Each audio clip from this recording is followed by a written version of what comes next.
વલસાડના તિથલમાં ગેરકાયદેસર બાંધકામ પર પંચાયતનો હથોડો.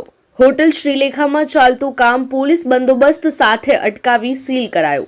વલસાડના જાણીતા પ્રવાસન ધામ તિથલમાં નિયમોને નેવે મૂકીને બાંધકામ કરનારાઓ સામે તિથલ ગ્રામ પંચાયતે કડક વલણ અપનાવ્યું છે.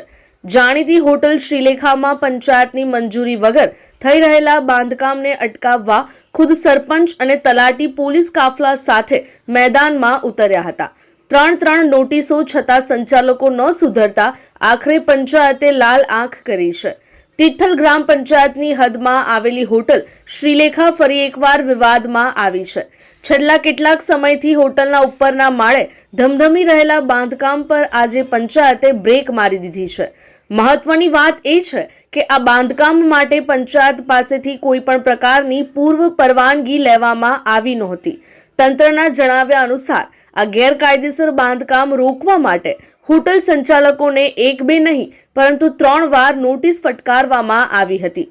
તેમ છતાં બાંધકામ ચાલુ રાખાયું. આખરે આજે તિથલ ગ્રામ પંચાયતના સરપંચ રાકેશભાઈ પટેલ અને તલાટીએ પોલીસની ટીમને સાથે રાખીને ઘટના સ્થળે પહોંચ્યા હતા અને ચાલુ બાંધકામ તાત્કાલિક અસરથી બંધ કરાવી દીધું હતું. સરપંચે સ્પષ્ટ શબ્દોમાં ચીમકી આપી છે કે તિથલમાં પંચાયતની પરવાનગી વગર એક ઈંટ પણ મૂકવા દેવામાં આવશે નહીં. વારંવારની સૂચના છતાં નિયમોનું ઉલ્લંઘન થતાં પોલીસની મદદ લેવાની ફરજ પડી હોવાનું તેમણે જણાવ્યું હતું. બીજી તરફ વિવાદ વધતા હોટલ સંચાલકે બચાવમાં જણાવ્યું હતું કે તેઓએ રિવાઇઝ પ્લાન મંજૂરી માટે રજૂ કર્યા છે. પંચાયતની કડક કાર્યવાહી બાદ સંચાલકે ખાતરી આપી છે કે હવે વિધિવત પરમિશન મળ્યા બાદ જ બાંધકામ આગળ વધારવામાં આવશે. ત્યારે જોવાનું એ રહેશે કે પ્રવાસન ધામમાં અન્ય કેટલા આવા ગેરકાયદેસર બાંધકામો પંચાયતની નજરમાં આવે છે. શ્રીલેખા હોટલ તરફ ઓળખાતી જે ઇલીગલી બાંધકામ કરવાનું ચાલુ હતું, તો એમને લગભગ અમારા પંચાયતમાંથી લગભગ ત્રણેક અમને નોટિસો ફાળવવામાં આવી, પણ એમણે કંઈક ઇલીગલ કામ બંધ કરેલું ન હતું. છેલ્લે ચોથી નોટિસ જે આપવામાં આવી એ અમારા સામાન્ય સભાનો ઠરાવ કરીને નોટિસ આપવામાં આવી કે આ કામ બંધ ન કરવાનું હોવાથી આ સીલ મારવાની પ્રોસેસ અમારે કરવાની ફરજ પડશે, અને એ સીલ મારવાની આપણે એમને જાણ પણ કરેલી હતી. હાલ પંચાયતની બાંધકામ જે તે સમયે આપવામાં આવેલી એ ગ્રાઉન્ડ+2 ની બાંધકામની પરમિશન આપણે એમને આપેલી હતી. હવે એ ગ્રાઉન્ડ+2 બાંધકામની પરમિશન જે પંચાયતના કાર્યક્ષેત્રમાં આવે, જે પંચાયતના પાવરમાં આવે તે પ્રમાણે આપણે એ આપી હતી.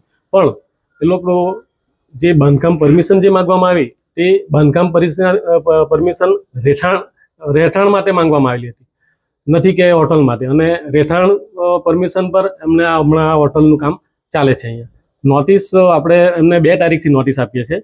અઠવાડિયાના સમયથી આપણે ટૂંકમાં મહિનો જેવો નોટિસ આપવામાં આપણે એમને સમય આપ્યો, પણ એક પણ નોટિસને એમને બધી જ નોટિસની અવગણના કરી એમનું કામ ચાલુ રાખ્યું અને હાલે એમણે અહીંયા કામ સ્લેબ સુધી પતાવી દીધું હતું. જ્યારે કામની શરૂઆત હતી ત્યારથી આપણે એમને નોટિસ આપવા છતાં પણ એમણે બાંધકામ બંધ કરેલું ન હતું. સંચાલક દ્વારા પુરાવા જે બી આપવામાં આવ્યા તો પણ એ કેવું છે કે જે અમારું કેવું એવું છે કે જે નગર નિયોગમાંથી તમે જે પ્લાન પાસ કરી લાવો, તમે 5 માળ લાવો 10 માળ લાવો, અમને કોઈ વાંધો નથી, પણ પંચાયત તમને 2 ગ્રાઉન્ડ+2 ની જ પરમિશન આપી શકે છે.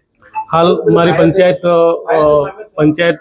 બોડી, તલાટી કમ મંત્રીશ્રી અને પંચાયતનો સ્ટાફ અહીંયા હાજર છે. અમારી લાઈવ ન્યૂઝ 24 ચેનલને સબસ્ક્રાઇબ કરો,